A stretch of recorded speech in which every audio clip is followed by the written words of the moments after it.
ngasi card reading video ma tawse ko card reading relationship ki tawse ko relationship ki pak te taw damne tar to relationship card reading to ka relationship card reading ka maina no ha matam hoji hoji ai ga loina riba ai ki partner ai na haras ne ko hadi ma ga relationship se hadi ma kha tar pa da lai no ko hadi future hadi what would the future of this relationship ai na haras se ba se lai no ko hadi si gi relationship se gi future ka maina taw ga da ge kot ka da ge ha ba do adu gi matang da ko hadi ai na hoji hoji ai relationship amada committed oira ga lai re na su khala se ba already committed ne na khala se aduga haide ko haide situationship ne kaina khala tar haide sigi kaino se relationship se karai bhawa kamaina to gada ge khot gada ge habdo adugi matang do ko aina se the crystals ani khak thamme ko thamme ba crystals ani se ko se group 1 group 2 aina khai do ko group 1 consider na traga group 2 consider ko aina haje committed oiraga haide already husband wife ko oi basu yai ko sigi potsa haide unmarried khatangi wana tabada ai gi relationship karai bhawa da future da kamaina to gada ge khot gada ge habdo adugi just general reading amane ko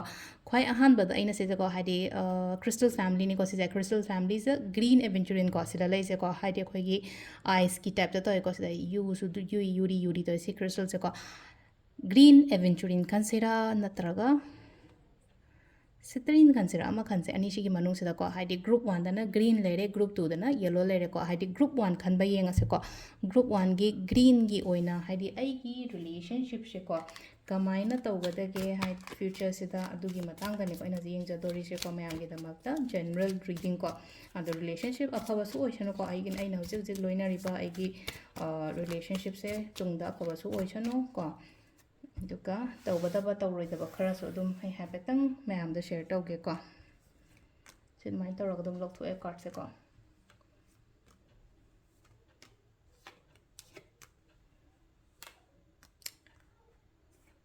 खंजाने को खरा खतंग खंजानब खोटप अदुमाइ तौरगा लै को हाइदि सि लैसे को खंजानब खोटप खरा लै को हाइदि ऐसे तौसिरा और तौरसिरा हाइबगी अदुमाइ तौरगा हाइ तारे को सि लैसे खनबम खंगदबा अदुमाइ तौर खरा मसु लैरे को सि लैसे को हाइदि सिगी मी सिगा ऐसे मखा ताना चमिनबदा फगद्रने हानदी हाइ तारे को यामना पेनफुल ओइब रिलेशनशिप कुंबा कैगुंबा लैगिबा ओइना ओइ को हाइदि पास कार्ड के का सो मैम सिदा को ब्रेकअप कुंबा लैगिबा कोटकिबा अदुमबसु ओइना ओइ को अदुगा सेकंड दा हजिक लाइबा खोलिबा सु मैम से हाइदि को हाइदि ngसाइगी पास एक्सपीरियंस खितंग फटखिदबनिना हाइदि प्रेजेंट दसु लैना को हाइदि डाउट कुंबा लैबदो खितंग हाइ तारे को इदा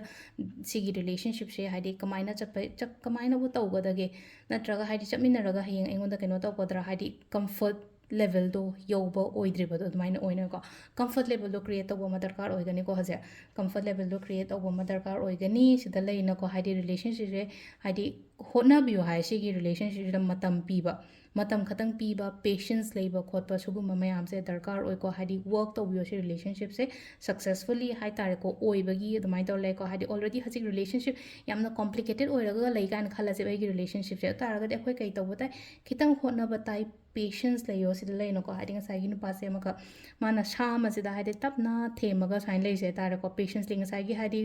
खोइगी सा सिदा हाइदि खतनाबा गाने कैनोमा चकचा चा चैनगा थिलुरगदि हाइदि वाइरक्तोने मुंता दुगी महत्ता कमाई तौगे है पेशेंस अदुगा हाइदि वर्क तौरिबसिदा लैना को सिगी रिलेशनशिप दा वर्क तौबिबसे थबक सुबा नोंबा खोटपगी माइ लाइचे रिलेशनशिप दा वर्क तौबियो हाबने को अदुना सिदा लै मतम दा हाइदि कैनो तौबो ओइना लाकनि एंगोंदा पीसफुल रिलेशनशिप हाइ तारा को हाइदि यामना सिगी रिलेशनशिप यामना पीस एंड हार्मोनी गुंबा कैगुंबदि लाकनि बसिदा अदु सिदा सिसिना अहानबा अखोइगी ग्रीन खनबंगैगी ओइना ओइरे को मथंगी येलो खनबा मु येमिनरसे को ये ग्रुप 2 दा आइना सिट्रिन जे को हाइदि ग्रुप 2 वेना सिसे मु येमिनरसे को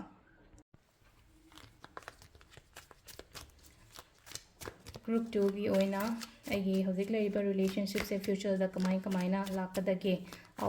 सिगी रिलेशनशिप सिगी आउटकम से कमाइना तौगदगे हाइबदो अदुगी मतंग हाइपे येंगसे को सि लैरे को आई कार्ड्स खरा लोथोकचरगे सिदगी को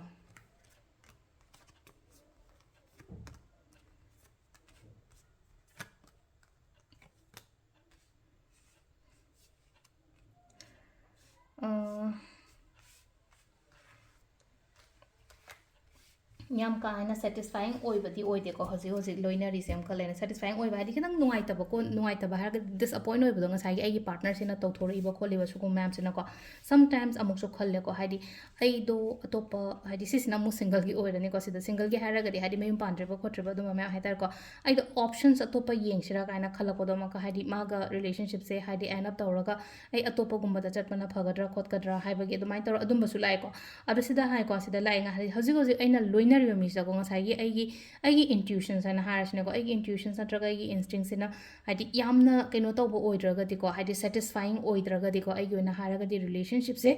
ꯑꯩꯈꯣꯏꯒꯤ ꯑꯦꯟ ꯇꯧꯕꯤꯕꯀꯣ ꯑꯦꯟ ꯇꯧꯕꯤꯔꯒ ꯑꯦꯟ ꯇꯧꯕꯤꯕ ꯍꯥꯏꯗꯤ ꯖꯁ ꯍꯥꯏꯗꯤ ꯃꯅꯤꯡ ꯍꯟꯗꯣꯔꯛꯄ ꯍꯥꯏꯗꯤ ꯑꯗꯨꯒ ꯍꯥꯏꯇꯥꯔꯦ ꯑꯩꯉꯣꯟꯗ ꯍꯥꯏꯗꯤ ꯑꯇꯣꯞꯄ ꯑꯣꯄꯣꯔꯆꯨꯅꯤꯇꯤꯁ ꯅꯠꯇ꯭ꯔꯒ ꯑꯣꯞꯁꯟꯁ ꯂꯥꯛꯑꯦ ꯀꯥꯏꯅ ꯍꯥꯏꯔꯒꯗꯤ ꯑꯗꯨꯗꯣ ꯇꯧꯕꯤꯕ ꯌꯥꯏꯀꯣ ꯁꯤꯗ ꯂꯥꯛꯏꯁꯦꯀꯣ ꯍꯥꯏꯗꯤ ꯀꯩꯒꯤꯅꯣ ꯍꯥꯏꯕ ꯃꯇꯝꯗ ꯍꯥꯏꯗꯤ ꯁꯤꯒꯤ ꯔꯤꯂꯦꯁꯟshipꯗ ꯑꯩꯁꯦ ꯁ꯭ꯇꯛ ꯇꯧꯔ ꯂꯩꯕ ꯃꯇꯝꯗꯀꯣ ꯑꯩꯉꯣꯟꯗ ꯑꯐꯕ ꯂꯥꯛꯄ ꯈꯣꯠꯄ ꯃꯇꯝꯗ ꯂꯩꯅꯀꯣ ꯂꯣꯏꯅ ꯃꯤꯁ ꯇꯧꯕ ꯈꯣꯠꯄꯗꯣ ꯑꯗꯨꯃꯥꯏꯅ ꯑꯣꯏꯅ ꯑꯣꯏꯀꯣ ꯑꯗꯨꯗꯨꯃ ꯂꯩꯔꯦꯀꯣ ꯉꯁꯥꯏꯒꯤ ꯑꯣꯄꯣꯔꯆꯨꯅꯤꯇꯤ ꯃꯤꯁ ꯇꯧꯗꯅ ꯈꯣꯠꯇꯅ ꯑꯗꯨꯃꯥꯏꯅ ꯇꯧꯔꯒꯗꯤ ꯔꯤꯂꯦꯁꯟship ꯑꯐꯕ ꯔꯤꯂꯦꯁꯟship ꯑꯃ ꯂꯥꯛꯑꯦꯀꯣ ꯁꯤ ꯂꯥꯛꯏꯁꯦꯀꯣ ꯁꯤꯗ ꯂꯥꯛꯏꯕ ꯀꯥꯔꯠꯁꯦ ꯑꯩꯈꯣꯏꯒꯤ ꯀꯩꯅꯣ ꯅꯝꯕꯔ 6 ꯂꯥꯛꯑꯦꯀꯣ ꯅꯝꯕꯔ 6ꯁꯦ ꯑꯩꯈꯣꯏꯅ ꯔꯤꯂꯦꯁꯟship ꯀꯥꯔꯠꯇꯗꯤ ꯌꯥꯝꯅ ꯐꯩꯀꯣ ꯑꯗꯨꯒ ꯍꯧꯖꯤꯛ ꯍꯧꯖꯤꯛ ꯑꯣꯜꯔꯦꯗꯤ ꯍꯥꯏꯗꯤ ꯏꯐ ꯋꯤ ꯑꯥꯔ ꯀꯃꯤꯇꯦꯠ ꯍꯥꯏꯅ ꯍꯥꯏꯁꯦ ꯀꯃꯤꯇꯦꯠꯀꯨꯝꯕ ꯑꯣꯏꯔꯒꯗꯤ ꯀꯃꯥꯏꯅ ꯇꯧꯒꯗ ꯍꯥꯏꯗꯤ